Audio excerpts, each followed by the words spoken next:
El mundo que nos rodea está lleno de prismas. ¿Es un prisma, por ejemplo, un brick de zumo o una casa como esta? ¿Has visto alguna vez las Torres Kío de Madrid? Son dos prismas cuadrangulares oblicuos. Hola, en este audiovisual vamos a darte todos los detalles de los prismas. Y si en cualquier momento quieres tener más información de alguno de los conceptos que vamos a tratar, o quieres ir directamente al apartado que más te interesa, haz clic en el enlace correspondiente. Vamos a contarte qué son los prismas, qué partes tienen, qué tipos hay, cómo se calcula su área y cómo se calcula su volumen. ¿Estás preparado? ¡Comenzamos!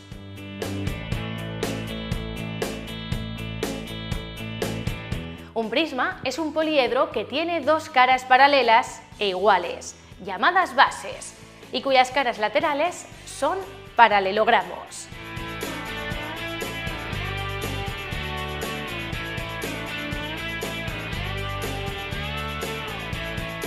Es fundamental recordar cuántas partes componen un prisma.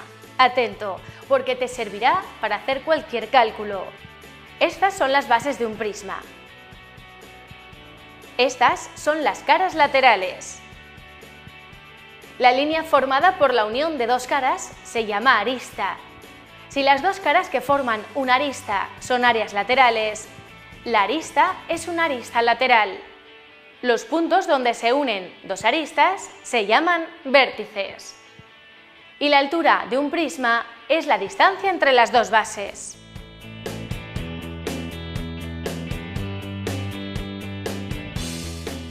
Los prismas se pueden clasificar según el número de lados de sus bases.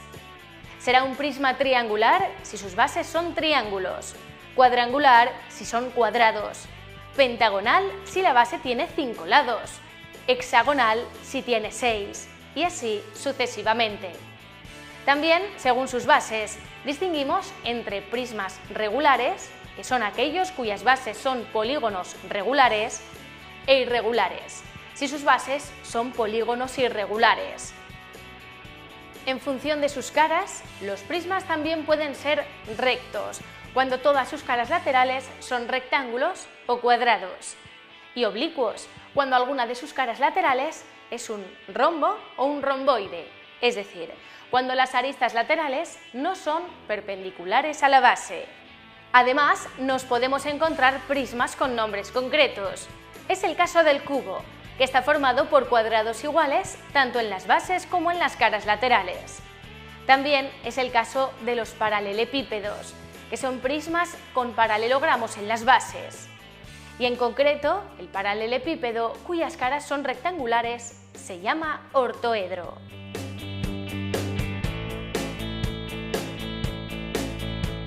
El área de un prisma es la suma de superficies de todas las caras que lo componen.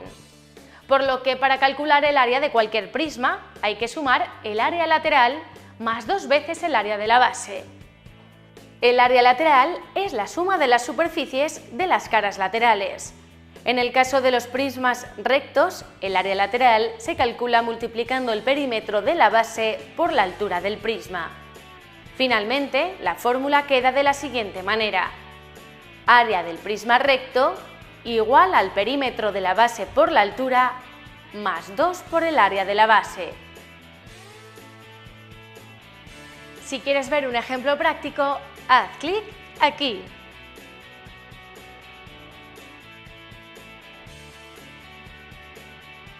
El volumen de un prisma es el espacio ocupado por el cuerpo del prisma. Este se calcula multiplicando la superficie de la base por la altura del prisma.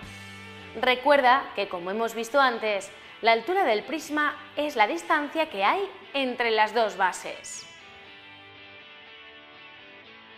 Si quieres ver un ejemplo práctico, haz clic aquí.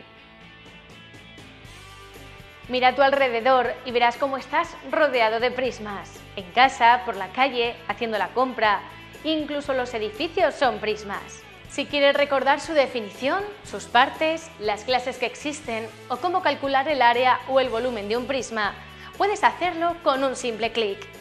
Te recomendamos también que veas los ejemplos prácticos. Nos vemos en el próximo audiovisual.